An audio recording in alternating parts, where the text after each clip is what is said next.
Harry Potter ஃபேன்ஸுக்காக ஒரு video. நான் வந்து சின்ன வயசுலேருந்து ஹாரி பாட்டர் மூவிஸ் நெறையா டைம் ஒவ்வொரு மூவியும் நெறையா டைம் பார்த்துருக்கேன்.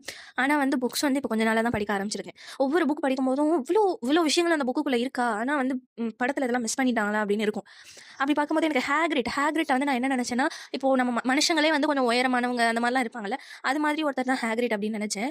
ஆனா வந்து இன்னைக்கு வந்து காப்லெட் ஆஃப் த ஃபயர் படிக்கும்போது ஹேக்ரிட்ட பத்தி சொல்லும்போது என்னன்னா, அவர் வந்து ஒரு ஹாஃப் ஜெயண்ட் அப்படின்னு சொல்றாங்க.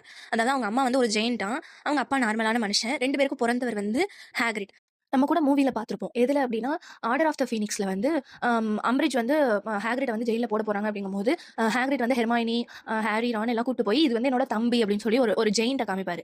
அப்போ வந்து ஹேக்ரிட்க்கு எதுக்கு இப்படி ஒரு தம்பி அப்படிங்கும்போது, எனக்கு வந்து அந்த அளவுக்கு புரியல. ஆனா இப்போ அந்த புக்க படிக்கும்போது தான், சரி ஜெயண்ட் அம்மாவுக்கும் ஒரு நார்மல் மனுஷனுக்கும் பொறந்த ஹாஃப் ஜெயண்ட் தான் வந்து ஹேக்ரிட்.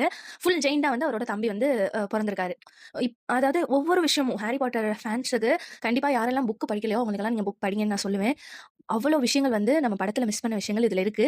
அ இப்போ வரக்கூடிய அடுத்து வரக்கூடிய சீரிஸ்ல வந்து ஒவ்வொரு சீனையும் மிஸ் பண்ணாம எல்லாத்தையும் நமக்கு குடுப்பாங்கன்னு நெனைக்கிறேன்.